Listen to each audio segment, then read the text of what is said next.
Hey everybody, what's up? It's Angela here for this week's video, and this week, if you cannot already tell by the title, I am going to be reviewing 5 Seconds of Summer's latest album release, Sounds Good Feels Good. I'm reviewing it because I was thinking about posting my reaction to the whole album song by song, but one, that was going to be way too long, and two, because of copyright and stuff, so instead I decided it would be better for me to just review the album after I've listened to all of the songs about 1,000,000 times each.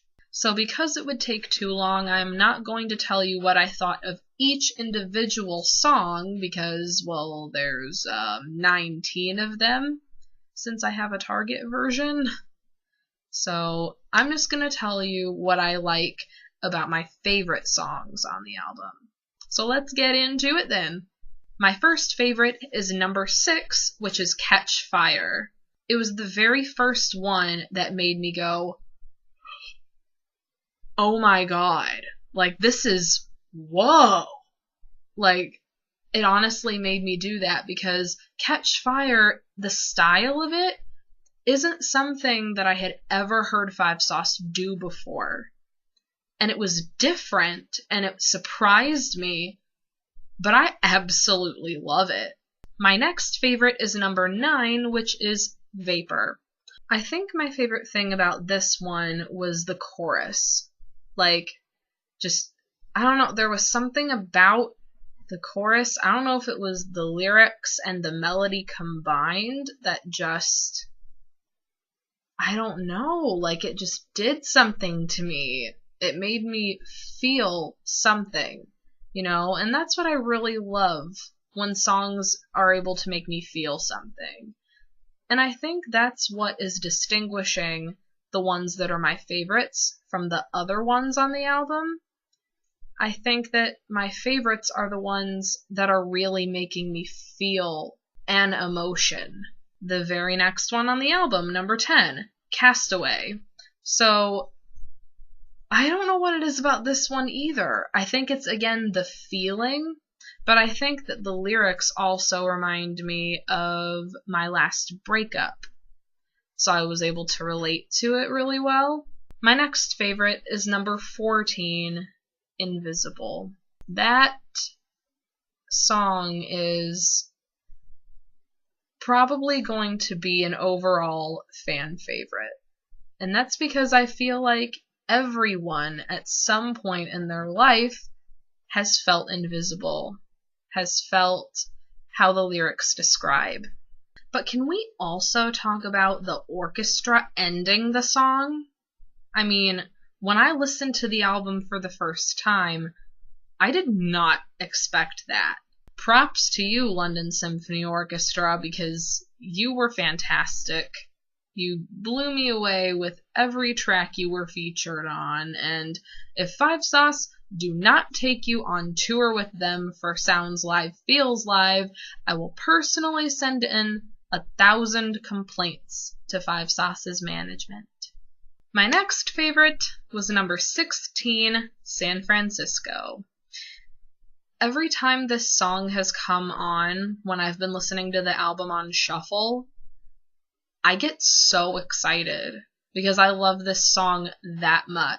I think it's probably in my top 3, at least. I mean, it is just, again, there's something about it that I just love, and I can't really put my finger on it.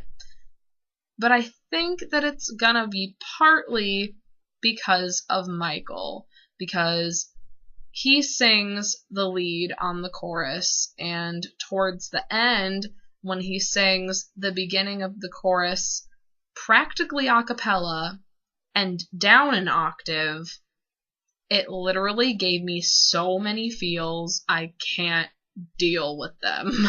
Honestly, there is never a moment when I'm listening to any Five Sauce song where I'm not blown away by Michael's vocal talent.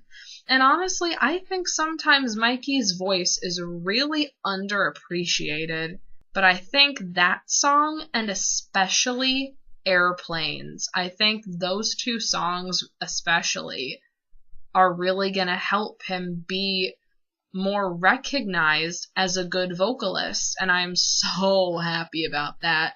Oh, and the interlude that's at the end of San Francisco, and there's an interlude after Waste the Night, which is not one of my favorites, but don't get me wrong, I absolutely love it. It's just not in my top favorites.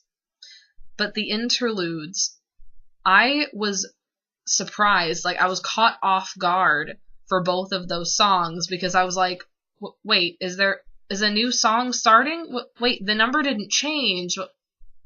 Oh, it's just extra music.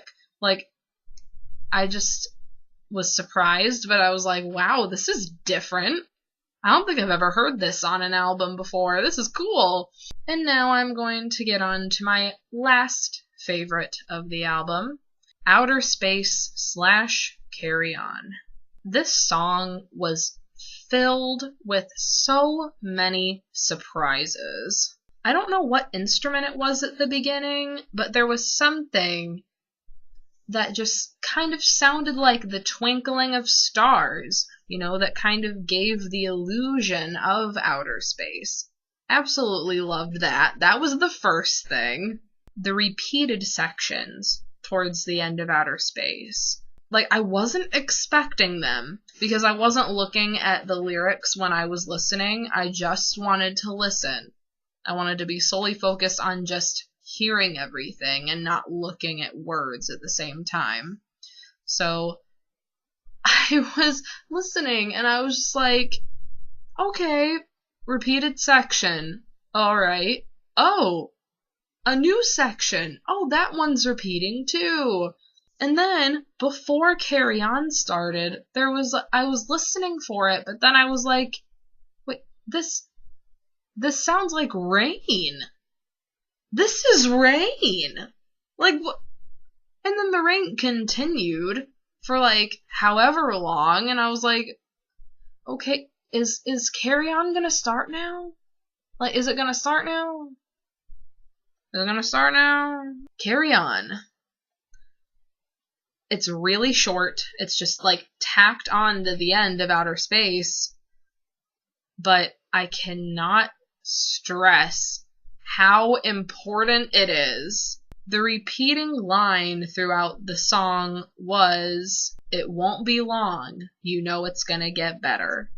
And that was the message of the whole song, but even though that was the whole point of it and it was pretty short, it's powerful. It was the perfect way to end the album because the album started with a peppy song, Money, which I also love, by the way. It's just not my favorite. Started off with Money, and then it went into like the three anthems of the album. She's Kinda Hot, Hey Everybody, and Permanent Vacation. Then, starting with Jet Black Heart with number 5, it started to get a little more sad. And 5 through 11, it was just kind of slowly getting sadder, leading up to Broken Home, which I thought was going to be the saddest one on the album. Then we got Fly Away to kind of, pep us back up. Then was Invisible. And that made me even sadder than Broken Home, if that was even possible. And then, Airplanes kind of started to lift me back up, and San Francisco definitely lifted me back up. And then Outer Space kind of had a more somber kind of tone to it, but it was still great. And then it ends with Carry On, which is so uplifting. So I really like how the tracks were arranged on the album, too. Great order.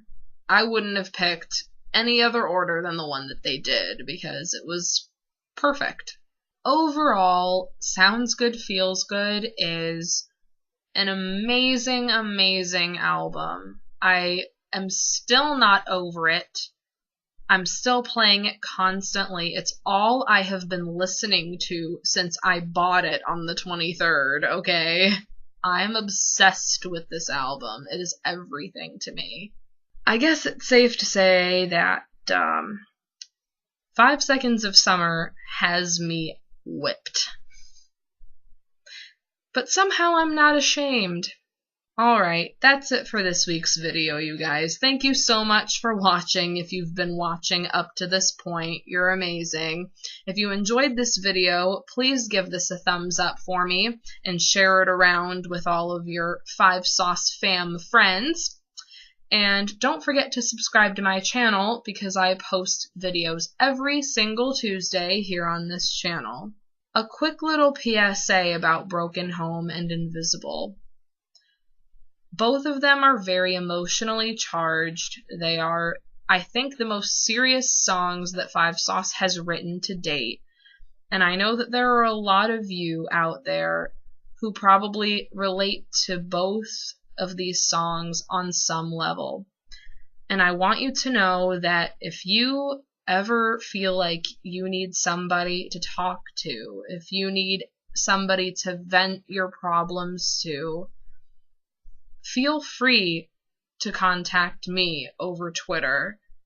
I promise I'll answer. I will help you with whatever you need help with. I love helping people and giving people advice. So the link to all of my social media is down below, but my Twitter is included, and I encourage you, give me a follow, shoot me a DM. I promise that I will answer, and I will try to help you to the best of my ability, because the 5 Sauce fam needs to stick together. I mean, we're all part of the new broken scene, after all, right? Okay, this is officially the end. So, until next Tuesday, I'll catch you guys later.